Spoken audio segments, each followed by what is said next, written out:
అన్నదాతలు స్వయం సమృద్ధిగా ఎదగాలని, ప్రతి రైతు ఆర్థిక అభివృద్ధి చెందాలని ఎమ్మెల్యే కందుల నారాయణరెడ్డి అన్నారు. ప్రకాశం జిల్లా పెదారికట్ల గ్రామంలో నిర్వహించిన రైతన్న మీకోసం కార్యక్రమంలో పాల్గొన్నారు. రైతుల సంక్షేమానికి కూటమి ప్రభుత్వం కృషి చేస్తుందని, రైతులకు అవసరమైన యంత్రాలను సబ్సిడీకి అందించి వారిని ప్రోత్సహిస్తుందని చెప్పారు. అనంతరం మార్కాపురంను జిల్లాగా ప్రకటించినందుకు సీఎం చంద్రబాబు చిత్రపటానికి పాలాభిషేకం చేశారు. ఈ కార్యక్రమంలో పొదిలి, కొనకమిట్ల మండలాల వ్యవసాయ అధికారులు, నాయకులు, రైతులు పాల్గొన్నారు. అప్పుగా తీర్చిదిద్దుకునే బాధ్యతని మేమందరం కూడా తీసుకుంటాం.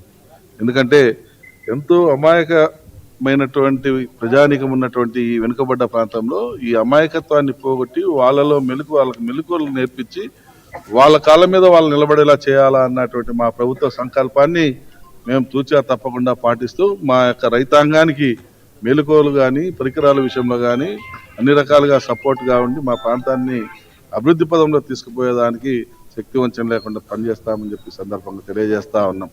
అలాగే మేము అడగంగానే మా ప్రాంత ప్రజల యొక్క అభిష్టాన్ని గుర్తించి అభిష్టాన్ని గౌరవించి మా పెద్దలు చంద్రబాబు నాయుడు గారు, లోకేష్ బాబు గారు, పవన్ కళ్యాణ్ గారు మాకు జిల్లా ప్రకటించడం మా ప్రాంత ప్రజలు చేసుకున్నటువంటి అదృష్టం.